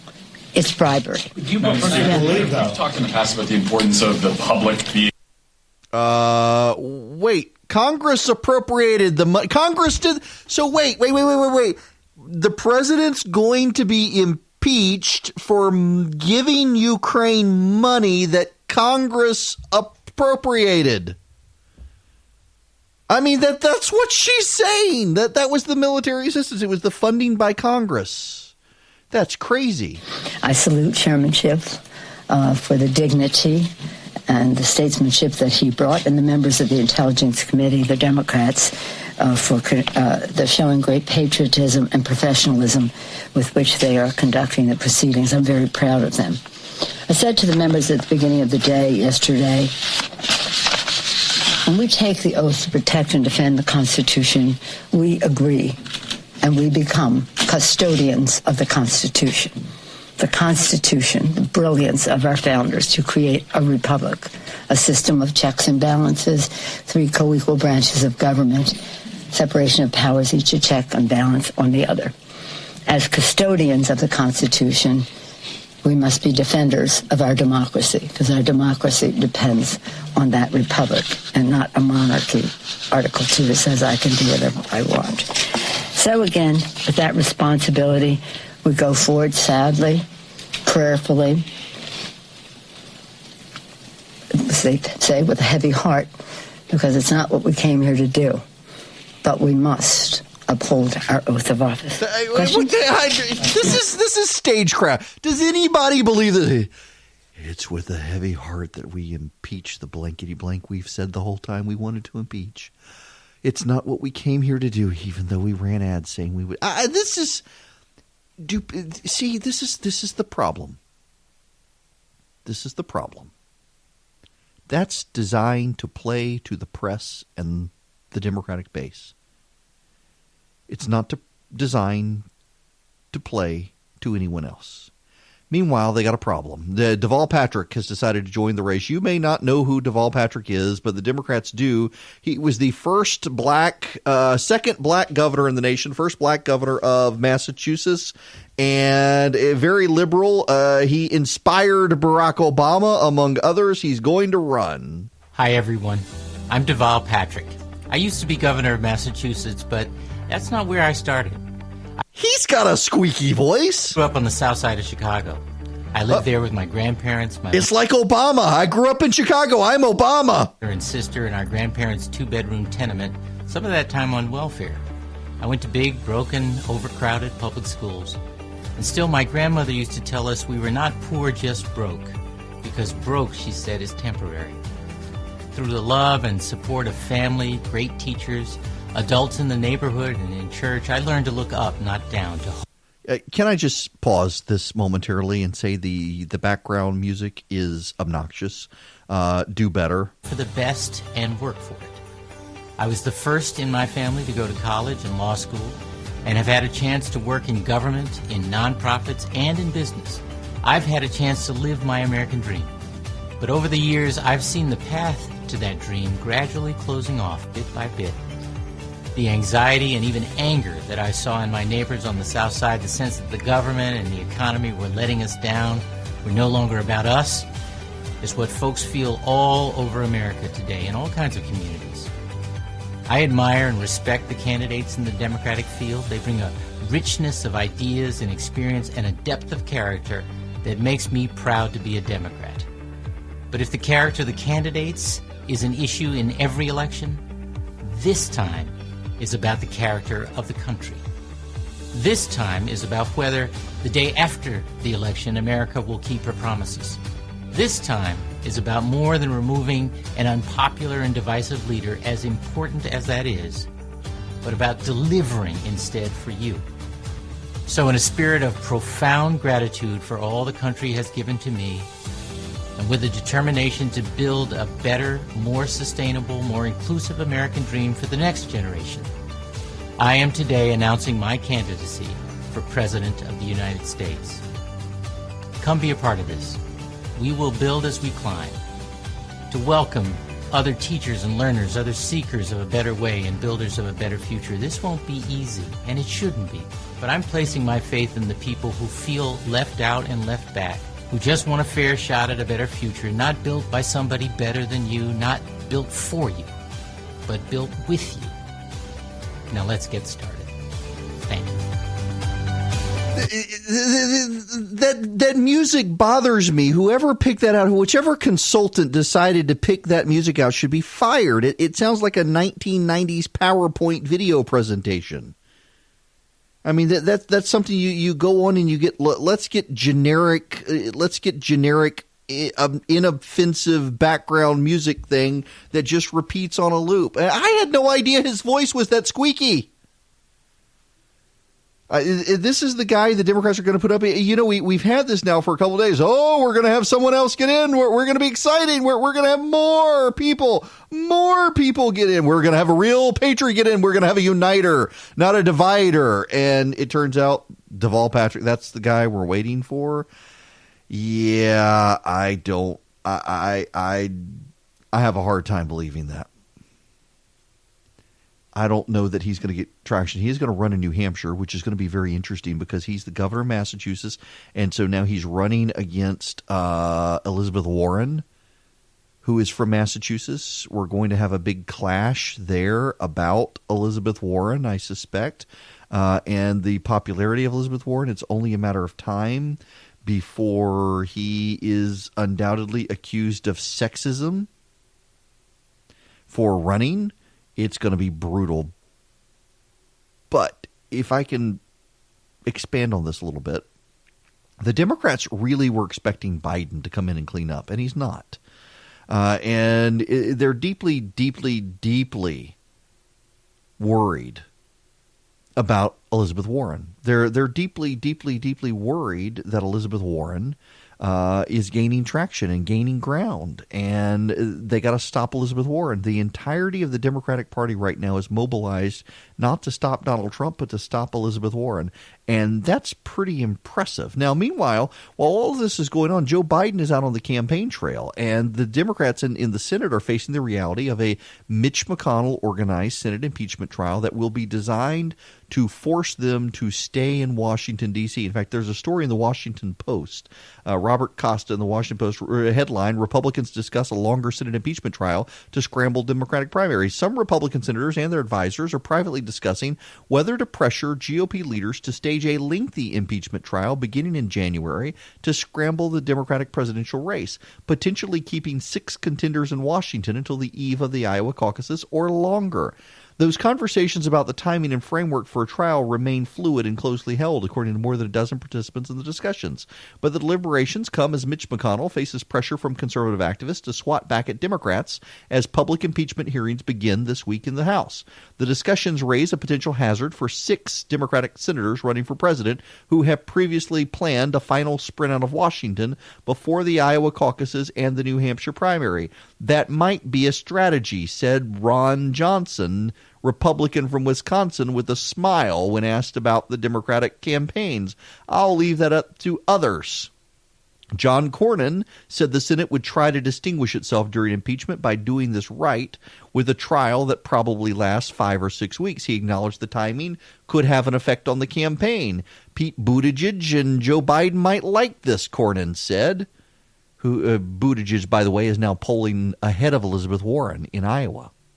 There's an emerging divide among Republicans, however, over timing. Some Republicans favor a lengthy trial as a means of defending the president, creating problems for the Democrats. Others want swift dismissal or a final vote. The Democratic senators who remain in the presidential race have all said publicly that the impeachment proceedings are more important than political concerns. But advisors to multiple candidates have been inquiring about the potential timing, and Sanders has spoken about the potential challenges of an extended trial if the Democrat-controlled House votes to impeach Trump and sends the case to the Senate. We'll do our best to get back to Iowa and get to New Hampshire and get to all the states we have to, but there's no question it'll make our lives more difficult. Warren said she has constitutional responsibilities. If the House goes forward and sends impeachment over, I'll be there for the trial. Well, she'll have to be or she'll be arrested. Did you know that? The senators will be arrested if they try to skip out on the impeachment trial. They'll be arrested if they try to speak during the impeachment trial. That's in the rules. That's in the pre-existing rules. If they try to speak, they'll be arrested. Now, one top advisor to a senator who spoke on condition of anonymity said the campaign was already rearranging fundraising to prepare for a trial. We've all but been told January is when we should expect to not to have them, and that in December is when we should expect to have them. The issue of trial length came up in a closed-door meeting of Republicans when they speculated on whether the House would hand over the process to them before or after Christmas. McConnell had little guidance outside of saying the trial would go on as long as the Senate wants it to run.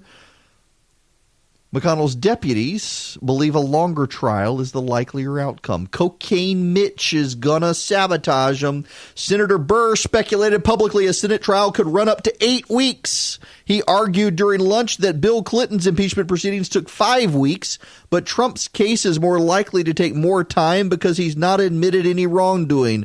Clinton admitted he lied to the FBI. You know, this is really funny. I mean, this is, again, is why we should let the voters deal with this at the ballot box, because the entire thing is a political process. And if the Democrats are going to politicize it in the House of Representatives, the Republicans have every right to politicize it in the United States Senate. Someone actually sent me an email this morning, and I apologize. Forgive me. I can't remember your name. I can't find. I got so many emails. Somebody from Rome sent me an email and said, "How can you believe that the Senate won't treat this honorably and distinguish themselves as opposed to the House?" Well, I think they'll try, but you got to remember 10 Democratic senators have already come out and said the president should be impeached, and 5 of them have been fundraising off impeachment, including several of the ones running for president. So, I mean, you've already got a bunch of Democrats out there saying, yes, this is impeachable and the president needs to go. So, I mean, this trial is just going to be for a bunch of senators to sit there with their minds already made up, much like the country. I mean, all the polling right now shows nobody's being persuaded one way or the other. And we're moving forward with people's minds already made up and no bipartisanship. Again, here's Wolf Blitzer. A big difference between then, during the Nixon impeachment process, and even the Bill Clinton impeachment process, and now, is that at that time you had bipartisan support for this kind of inquiry to begin. Right now, you don't have any bipartisan support. You just have Democrats. All the Republicans voted against beginning this. Exactly. Over to you, Ed Henry. I'm hearing a much different story from the Hill. I've been working the phones, talked to 3 different senior Republicans, all said that after the first hearing in the hallways, they're having private conversations with Democrats who seemed absolutely deflated that they did not get very far at all today.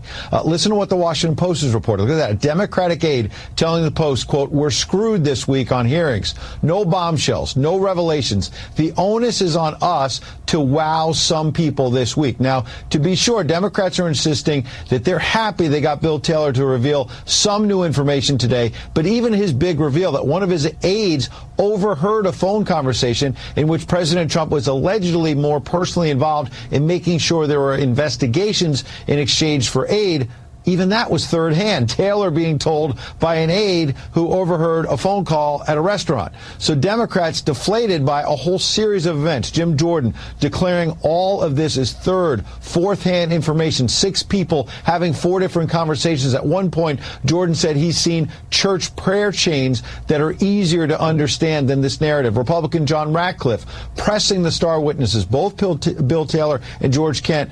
Did you see anything impeachable? Didn't have anything. Adam Schiff, again on defense today on whether or not he knows who the whistleblower is. He insists he doesn't, even though we've been led to believe that at least his staff talked to the whistleblower. And finally, George Kent, who you've been talking about, went on camera with his concerns that he raised conflict of interest questions way back in 2015 about Hunter Biden raking in over $80,000 a month from Burisma while his father was overseeing Ukrainian policy. Jim Jordan at one point was asking, well, did Hunter Biden speak Ukrainian? The witnesses say no. At another point, he says, was he hired for his expertise on corporate governance? Of course, no. So, Laura, there were a lot of problems today for the Democratic narrative. That's why Republicans might tonight be breathing a bit of a sigh of relief. Yeah, and of course, if you listen to any of the other networks out there, they tell you, oh, no, it was a terrible, damaging, deadly, awful day for the President of the United States. I'll pass along that tip. All right, thanks very much. Back now with our political and legal team. I just need to make a point on what Jim said, because it's not correct. He said that the Republicans are out there saying that it was a failed quid pro quo. That's not what they were arguing. They say it wasn't a quid pro quo at all, because to have a quid pro quo, the person has to know that something's being threatened in exchange for something else. And what Republicans were saying is the Ukrainians never knew that the aid was being withheld for that reason. We know they did know. It's not an attempted. How about attempted bribery? That's not true. It's not an attempt. How about attempted bribery? It's not an attempt if the other side doesn't know that there's a... But that's not true. All the reporting now... Go ahead. We've known that they've known. Yeah, except that's not actually the case, is it? We know Bill Taylor said yesterday that he thought they might have known, but not that they actually knew. There was actually no confirmation for sure that that's the case. So again, the Democrats haven't persuaded anyone new. If this is just for the Democrats, settle it at the ballot box. Don't settle it in impeachment. Impeachment should matter for more than a single phone call. Jeff Sessions has just come out with a new ad in Alabama. The president has said he will not interfere with Sessions' campaign in Alabama. Here's the Sessions video in Alabama. I am pleased to endorse Donald Trump for the presidency of the United States. You know, out of the 100 United States senators, I was the very first one to stand with Donald Trump. While the others were hiding under their desk, I went to work. I knew he was the one to make America great again, and I'll keep fighting for President Trump and his agenda. He's putting on a MAGA hat. Jeff Sessions, I approve this ad. There you go. Jeff Sessions putting on a MAGA hat.